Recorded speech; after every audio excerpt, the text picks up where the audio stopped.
This is Hannibal from the HannibalTV.com, and I'm just finishing up a compilation video about the original Sheik, who is a WWE Hall of Famer, and I wanted to do a clip for the end of this video, so I'm going to mix this clip into my compilation on the original Sheik, Ed Farhat, who of course is a legend in Detroit wrestling, very possibly the greatest heel of all time, never ever broke kayfabe. I have not seen any footage of him out there out of character. The only thing I ever saw of the original Sheik out of character was a clip from a talk show where they interview promoter Ed Farhat talking about the original Sheik. And there's video of the Sheik, and it's the Sheik playing himself as the promoter, describing the Sheik's personality. I've listened to that like 30 or 40 times because he's one of my all-time favorites. By far the most attacked wrestler of all time. He really made people believe. You could easily buy into that character, despite what a lot of people think. Even back in the 60s and 70s and 80s, people knew wrestling was predetermined. But back then, the wrestlers had enough respect for their profession to not constantly rub it in people's faces that it was predetermined. So he's one of my favorites. I'll answer some of your questions, and we will include this in the compilation. Mario says, how come there's never interviews with the Sheik? I've never heard him talk. He had managers. Of course, Eddie the Brain Creechman, Abdullah Farouk, who was the Grand Wizard.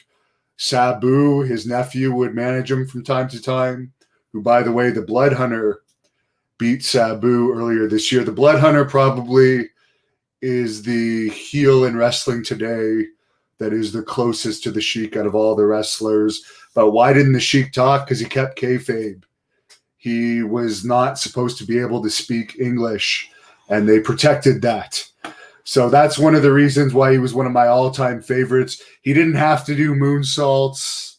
He did do some crazy hardcore stuff in his later days, but overall, he didn't have to do much to get a crowd reaction. And I really miss the days where wrestlers were attacked. And now you have wrestlers like Sami Zayn having fans kicked out of buildings for calling them names that offend them, or Cody Rhodes saying that if a fan is rude to him on Twitter, then he's not going to wrestle the wrestler that the fan wants him to wrestle because the fan offended him for rudeness, like Cody Rhodes did in my case. The Sheik was actually attacked on a regular basis, and it was just part of the job for him.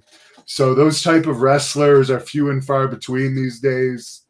We're in the time, with a few exceptions, but we're in the time of the pussy wrestlers, and it's unfortunate, but that's why there's very little interest in wrestling these days. The current product, there's still interest in the old stuff, shoot interviews and so forth.